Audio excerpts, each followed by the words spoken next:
Hello and welcome to Was It Something I Said? The quotations show that marvels at all the remarkable things that people have said. For instance, Richard Branson once said, "I've made all the money I need to make." But sadly, it seems not all the public appearances. On Richard Ayoade's team tonight is actor and comedian Miles Jupp. And with Micky Flanagan tonight is my reluctant life partner, Robert Webb.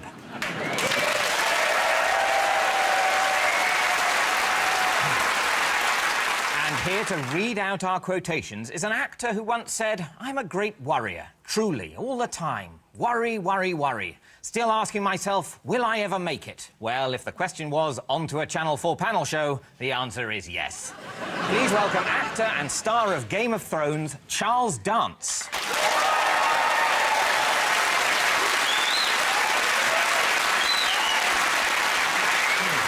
So, round one is called threesomes. In this round, we give both teams a series of quotations and ask them to work out which of three people said it.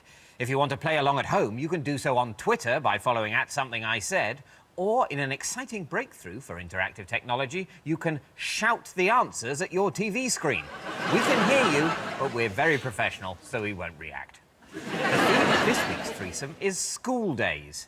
Can we have the first quotation, please, Charles? I tended to be scatterbrained. If I was at school and saw a bird outside the window, I wanted to follow it.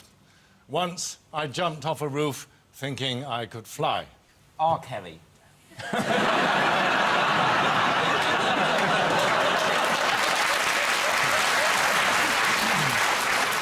I don't really know who he is. No, he's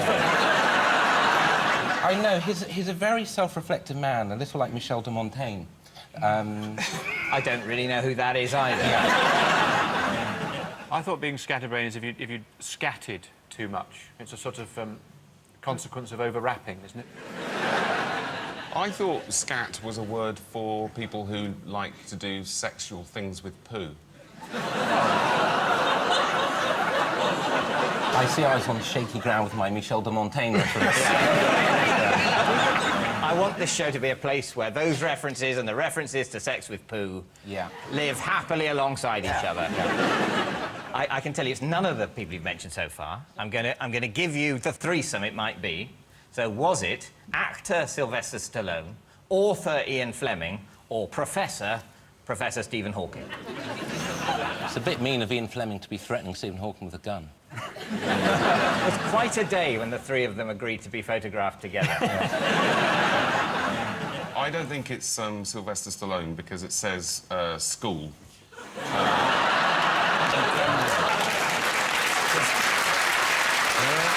As we all know, he didn't go to school. He sprang fully formed from a block of solid rubber. That's no way to talk about his mother. I can give you a clue. This person jumped off the roof using an umbrella as a parachute. I don't know whether that helps. I think it's not Hawking, because I've always... I mean, he's quite scientific, isn't he?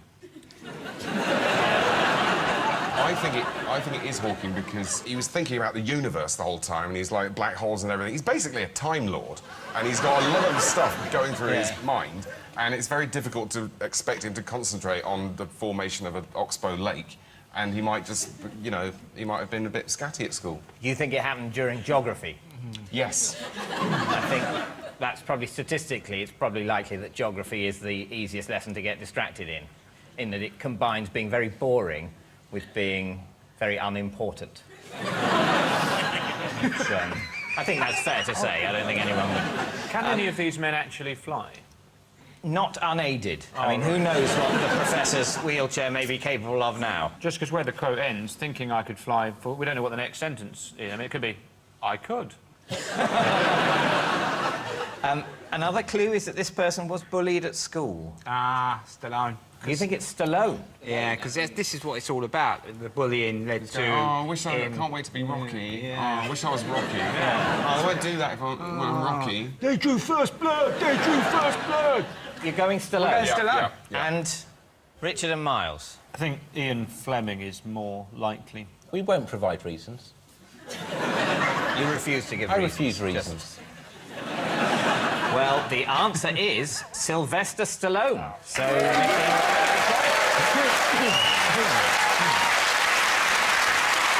And he did. He just jumped off the roof holding an umbrella as a sort of parachute. Because he's thick as shit. Twat. Yeah. Do you know what other safety precaution he took? He was wearing a superhero costume under his school uniform. And do you know what he was voted at junior high school? Most likely to end up in a montage. No, they weren't that sensible. According to Stallone, he said, when I was in junior high school, the teachers voted me the student most likely to end up in the electric chair. Only in America would that be a category. Yeah. OK, Charles, can we have our next quotation on the subject of school days, please? My attitude at the time, an attitude of complete boredom and feeling that nothing was worth making an effort for. So whose attitude was one of complete boredom? Was it Stallone, Fleming or Hawking? David, can I point something out? Yeah. It's that boredom doesn't have an E in, which would make me think of Sylvester Stallone. Is that part of the quote, or is that... That spelling is a correct quotation. OK, Stallone, final answer.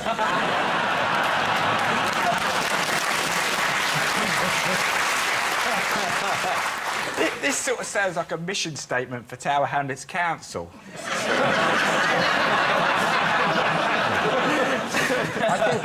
Isn't that their crest? The person that said this also said, in the end, I did learn to read, but not until the fairly late age of 8. I think it's in Fleming, but I'm not prepared to share my thinking. OK. You've already shared... You're talking out loud. You shared it. Final answer, Ian Fleming. Final answer. Well, Final answer, David. I will say you are devaluing the words final answer. So. No, because each time I say it, it is final. Final answer, Yes. Ian Fleming. It's Fleming because it's pompous. An attitude of complete boredom. I mean, he would have, you know, it's a little bit... I don't like him from... Yeah. Bum got out of his car. We're both going Ian Fleming. Well, the answer is Professor Stephen Hawking. Don't boo the professor. The glaring spelling mistakes in many of Stephen Hawking's quotes, including the misspelling of boredom, are deliberate and aid pronunciation by his speech synthesizer. So that explains that. So that's the end of the round, and a quick look at the scores tells me that Micky and Robert are in the lead. Can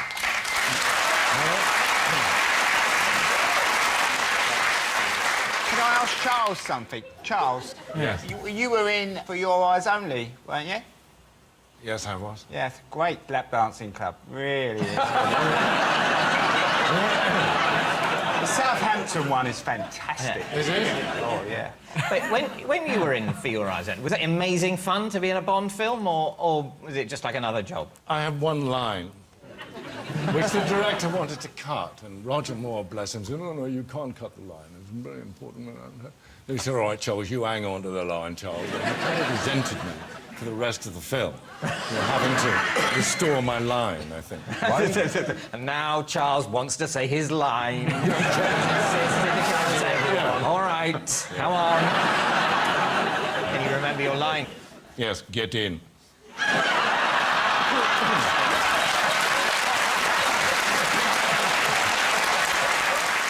Over the break, see if you can complete this quotation from Vegas entertainers Siegfried and Roy. If you live with 58 lions and tigers, then you will... what? Tweet your answer to @somethingIsaid, and we'll see you in a couple of minutes.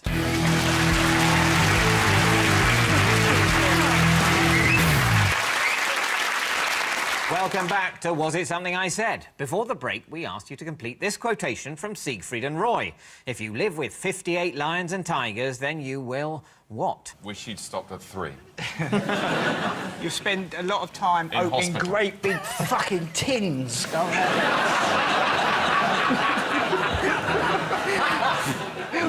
yes. All right.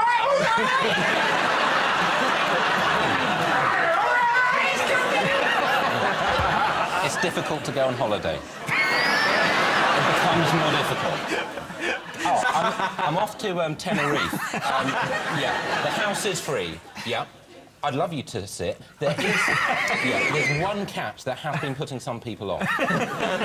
Can you look after 58 lions and tigers? I think you'd probably ease them in, wouldn't you? So there is the odd... that was the first bit of it. There is the odd lion/tiger on the property. I hope that won't be a problem. Yeah. And they go, oh, well, man, no, I'm all right. I'm unusually all right with a couple of lions and tigers. How many? 58. Sure. Didn't one of them try to eat one of them? One of them got a little bit, you know... Killed? No, not killed. No. Just maimed? I think maimed, yes. Ah. Very, very, very badly Can't win maimed. them all, can you? Well, what Siegfried and Roy actually said was, if you live with 58 lions and tigers, then you will always have a lot of pussy in the house. And I think we can agree that that sentence is more regrettable than the mauling of Roy. By the way, Roy claims that the tiger was not trying to attack him, but rather drag him to safety by his neck, as it would do a cub. So they could say, if you're living in a house with 58 lions and tigers, it really doesn't matter whether they're on your side or not. Either way, you'll get sliced to fucking bits. When they bring you a present, you die. When they purr, you get blasted through the patio windows. So, Charles, in the opening scene of Game of Thrones, you skinned a deer. I did indeed. Were you taught how, or did you just improvise? I was taught how. And is there more than one way, or is it not like a cat? No, there's really only one way. Right. The producers came to me 2 days before. This was a new scene. And they came and said, are you vegetarian, Charles? And I said, no. Why? And they gave me this scene, and we did it. Yeah. And are you a vegetarian now? No, I'm not. And I was hoping they would give me a nice kind of leg of venison to take back. I didn't even get an ear. So, continuing our theme of quotations, the next round is called Keywords. We give our panellists a few keywords from a famous quotation and ask them to work out the whole quote. So, basically, you'll only get about one word in 4. A bit like listening to digital radio in Cornwall. The team that gets nearest the actual wording scores the points. Now, this is from a quotation by Martin Luther King Jr. That's the first clue. Please, could you give the keywords, Charles? Have and dream. OK, we all know he said, I have a dream, but what did he say after that? I have a dream most nights. I have a dream I can never remember them. Yeah. I know they're really weird, but I can never remember them. I think there should be a thing you can do in life, or when people start telling you their dreams, you just go... It would have slightly marred that occasion, though, wouldn't it? I think the response... After the massive amount, I went, shh, Martin. I don't want to know about it. I don't care if there's an alligator in it. I'm sure it was weird. Well, I'm going to give you one more word. Charles, can we have another word from the speech, please? Children. Children. I have a dream, children won't be allowed in the pub after 6 o'clock. I have a dream, they won't be allowed on long-haul flights.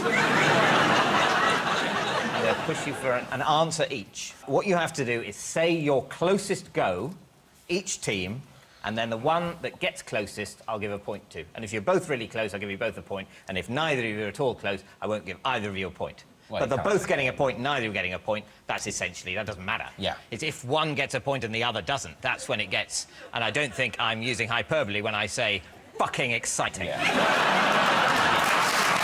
You're in business, yeah. I think Rob knows. It's something like, I have a dream that one day the black children and the white children of America will sit down in a classroom together and a person will be judged not by the colour of his skin but by the content of his character. And then he said loads of other stuff. He said loads of other things. Before and after. What's your pitch? That. Yeah.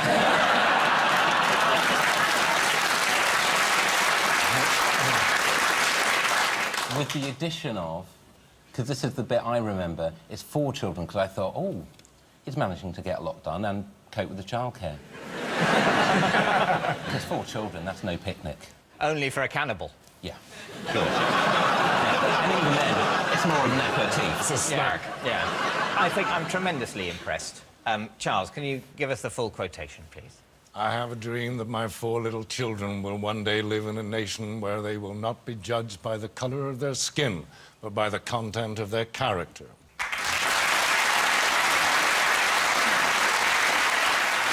I think basically you all worked as a team, like Martin Luther King's 4 little children. And so I'm going to give you all a point. So well done. Thank you. The original copy of this speech is still in possession of a volunteer security guard who asked Martin Luther King Jr. if he could have it, saying, I have a dream that one day this will be worth a lot of money. Time for another one. This is from a quotation by Boris Johnson. It's not well known, so I'm not expecting you to get it completely right, but I'll award points to the team who gets closest. Charles, can we have 2 keywords, please? Semi-naked and otters. You know, obviously, immediately someone of equivalent stature, and an equally important remark, I'm sure. I can tell you this quote is from last year. Any thoughts? Is that a sort of description of what's going on here? He's semi-naked, and it is well otters, guy. It's I'm so sorry, what? That's what them Utes say, isn't it? Otters. Yeah. Otters meaning... Oh, it's hot out. Hot. I'm going to get semi-naked, man. It's otters out here, isn't it? Is the quote, I like to get semi-naked in front of otters because weasels are easily embarrassed? Well, you're not in the right area. It's not a stripping in front of otters or stripping because he was otter. I'm not comfortable with that. It might come in handy one day, David. You know, when you're walking along the hood and some hoodies come up and you can just go, take them hoodies off, man. It's otters, isn't it? Yeah. Is it called the hood because hoodies live there? Yeah, sort of. No, it isn't. No, hoodie comes from the clothes, whereas hood comes from the last syllable of neighbourhood. You're lying to me. I'm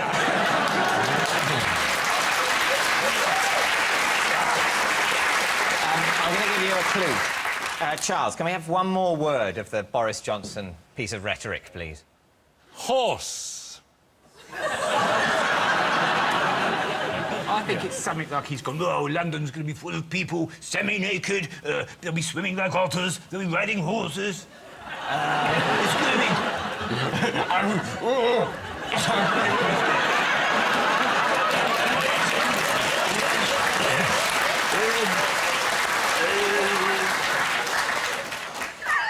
That's actually... You look tremendously like him. I do. Is this the thing that he said in the Olympics about seeing volleyball players from his window and saying they were gleaming like semi-naked otters? And by the way, I'm on a horse. That's the horse... What's that called? That square. The Horse Guards Parade. Horse Guards, thank you, Yes, Robert. Very generous. Horse Guards Parade. You're very close. I'm going to ask Richard's team to have a bash at the exact wording first. Right. Currently out on Horse Guards Parade, you can see semi-naked volleyball players gleaming like otters or something. Gleaming like wet otters. Wet. I remember the word wet being particularly grim. What's your pitch? From the Horse Guards Parade, you can see semi-naked volleyball players Playing volleyball. like glistening otters. Well, Charles, what's the correct quotation? As I write these words, there are semi-naked women playing beach volleyball in the middle of the Horse Guards Parade. They are glistening like wet otters. Wet otters. Very, very good answers, both teams, but I think I'm going to give it to Richard and Miles for getting the right disgusting otter adjective. So, well done. This is a quote from last year. It's from a column Boris wrote for The Telegraph in July 2012 entitled London Olympics 2012, Here's 20 Jolly Good Reasons to Feel Cheerful About the Games. So, at the end of that round, the teams are tied. It's now time for the round called What Are They Talking About?, in which you'll hear a quote of someone talking about something and you have to work out, you've guessed it, their star sign. Oh, no, wait, you haven't guessed it. You have to work out what they're talking about. Here's one from American World War II General Patton. It may not sound nice to some bunch of little old ladies at an afternoon tea party. So what is he talking about?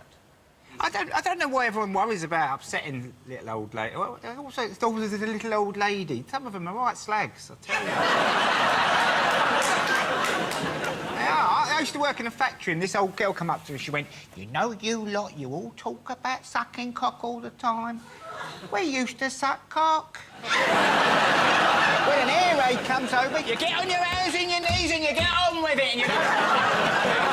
Carry on. I think that's what they call oral history, isn't it? I've got a sort of image of Micky's grandmother saying, you can tell that story, but can you say that it was at work or something?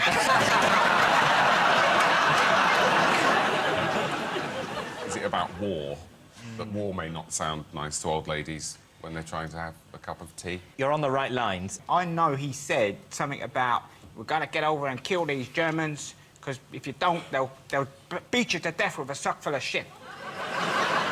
That's what he said. Did once and if say I was an old lady and I heard that, I'd be, ooh, language. Yeah. There's no need for that, General.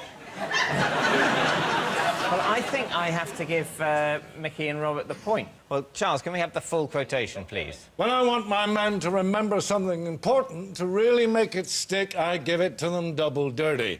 It may not sound nice to some bunch of little old ladies at an afternoon tea party, but it helps my soldiers to remember.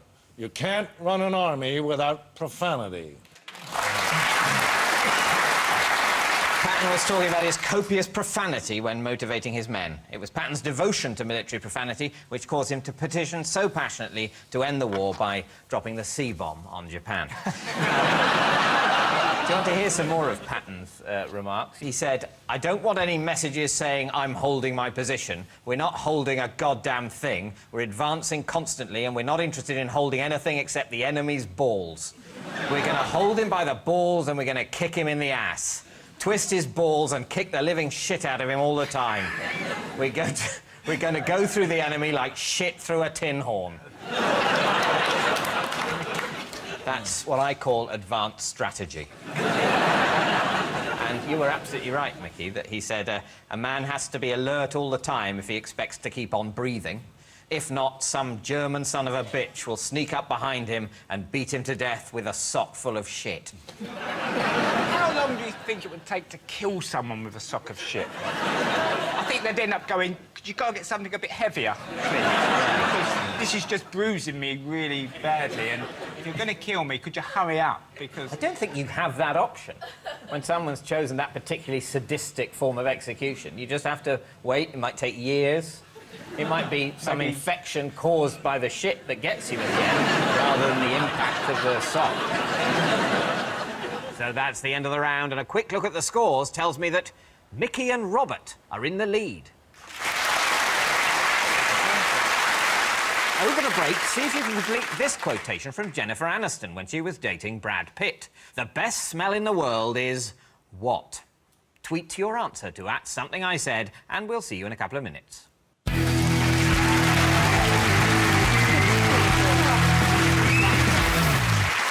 Welcome back to Was It Something I Said? Before the break, we asked you to complete this quotation from Jennifer Aniston. The best smell in the world is what? Any thoughts, panel? Mints. Did you say mints? Do you saying mince or mince? Like mince meats. Not like Bendix mince. Not like Bendix mince or Polo mince. No. I think this when I've made a lovely cake. I thought that was going to be worse. Brad Pitt's tummy button. You're closer. Brad Pitt's neck. The best man in the world is Brad Pitt. Brad cooking mince. I think I'm going to... Do you know what? If it was Brad cooking mince, I'd have said you were warm with mince. I really would. I'm that honest. Can we rule out all meats? It's not something to do with... You're a lot closer with Brad Pitt than with mince. Okay. Napalm in the morning. No, I'm going to give you the answer. But I think you sort of both deserve like a 0.1 of a point, but I'll take it away because that's impossible to do the notation of. The answer is, the best smell in the world is that man that you love. She was launching her new fragrance, That Man That You Love. Our next round is the Was It Something I Said round, in which each team has to work out who said the following quotations. It'll be from someone on the show tonight or our virtual guest, Mike Tyson. I'm afraid he can't be with us tonight, although not half as afraid as I would be if he could. So first up is Micky's team. Who said the following? Was it Richard, Miles, Charles, me, or someone we'd rather not be mistaken for, Mike Tyson? I had a letter from the father of my then girlfriend forbidding me to see his daughter ever again. It was horrendous. I don't think it's Mike Tyson. I don't think he would think it was horrendous.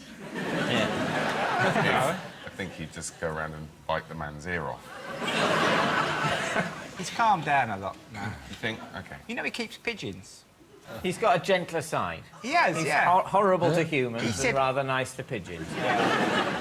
You think not Mike Tyson? Well, maybe... definitely not yourself.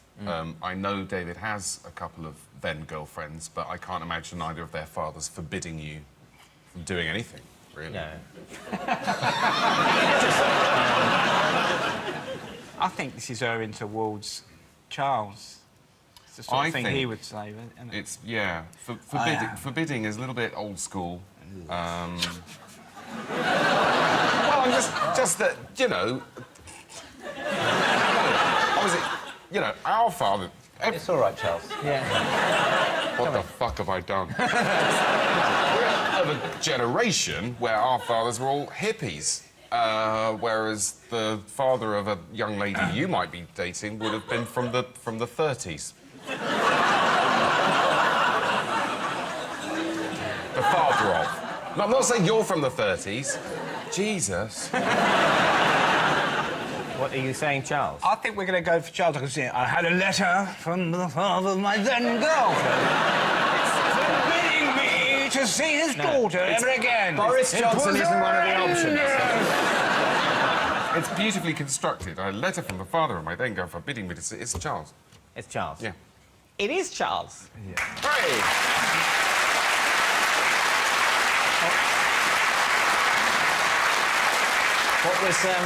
What was the story there, Charles? I and a group of people gate crashed a party. I don't know, when I was about 18 or 19, and I was arrested for unruly behaviour likely to cause a breach of the peace, Section 5 of the Public Order Act 1936. And I was arraigned before the magistrate, and a piece appeared in the local newspaper. And the father of my then girlfriend wrote to me and said, I forbid you to see or attempt to contact my daughter ever again. That's like, you know, Bertie Wooster type of disgrace, isn't it? Yes. Oh,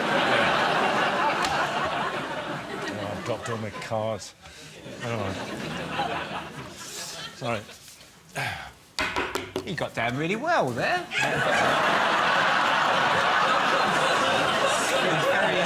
Well done, Charles. Thank you very much.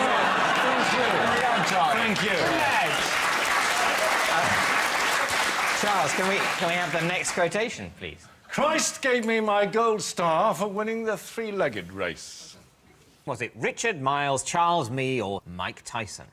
The three-legged race doesn't happen anymore, does it? Because of the number of children who fell over and were killed. Because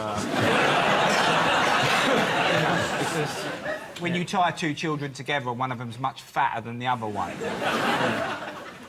The inertia created by the fat can often drag the skinny one along for 7 or 8 miles before Fatty stops.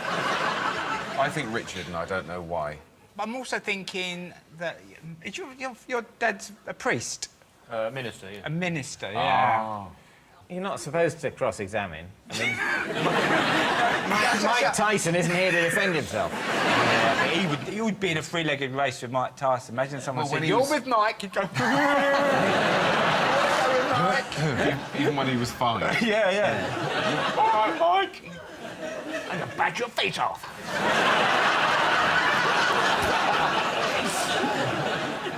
Miles, I think we You should think go for Miles? Miles Let's go because for Miles. the religious. Because I haven't got a clue. Yeah. Can I go for Miles? Yeah. It is Miles. You're on fire.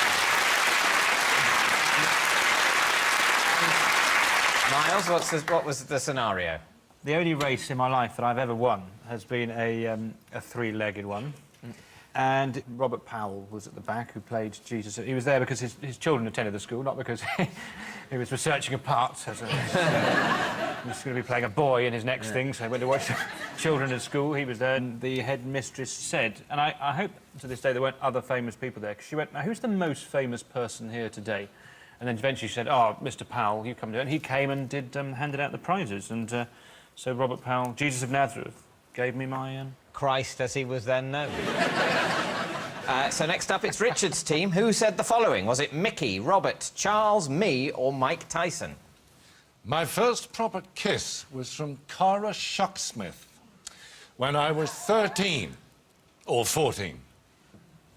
Cara Shucksmith. One member of the opposite team looks quite bashful about this.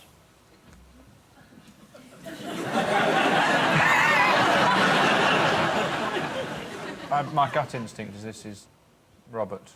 Do you think Charles would remember that it was... I doubt it was as late as 13 or 14. I was Mr. 7. Charles danced, for heaven's sake. Yeah. It would have been... The first time I stayed the night, I was 8. She was 20.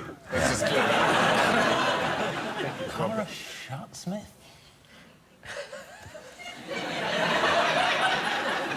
Can I have the first of your final answers, please? I think it's Robert. Well, you're absolutely right. It was Robert Webb.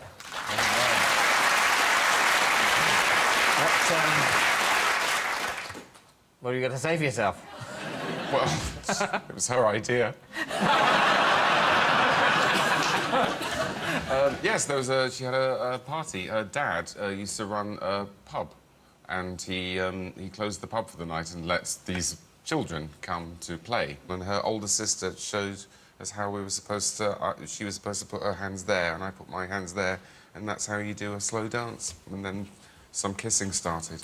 Oh, that's quite nice. Wish that had ever happened to me. I wish you'd have been her.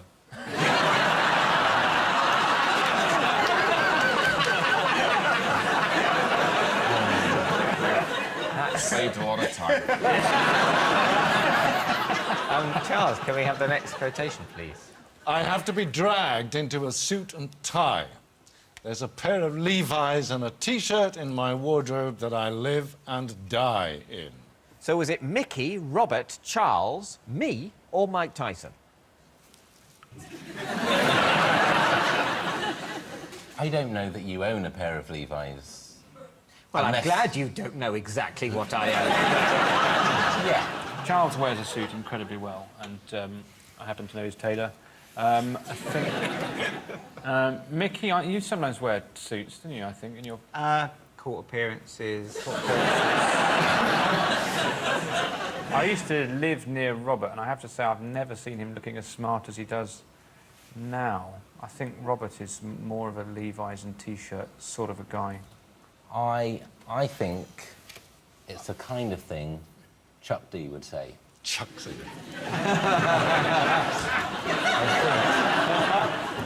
I think it is. You don't think that Charles wears a suit? I saw him Extremely well, backstage in extremely a wife beater, trunks and goggles on his head. Is that your answer? And yet... God, this is so difficult, David. Yeah. I'm going to make an executive decision. Yes, that you're frightened I think too. you must. This is the worst time of the evening to have a panic attack. Yeah. I think it's Robert. You think it's... Is that the answer of the team? Oh, why not? Signing off on it. Well, I'm afraid to say you're wrong. Oh. It's Charles Dance.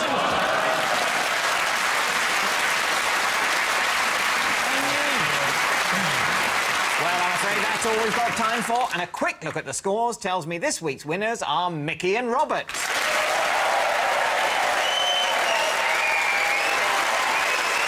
Thank you to Micky and Robert, Richard and Miles, and to our guest narrator, Charles Dance. And we leave you with some lines by T.S. Eliot. What we call the beginning is often the end, and to make an end is to make a beginning. With which in mind, it only remains for me to say, welcome to the show, good night. And Was It Something I Said is back with a brand new episode Sunday night at 10:05.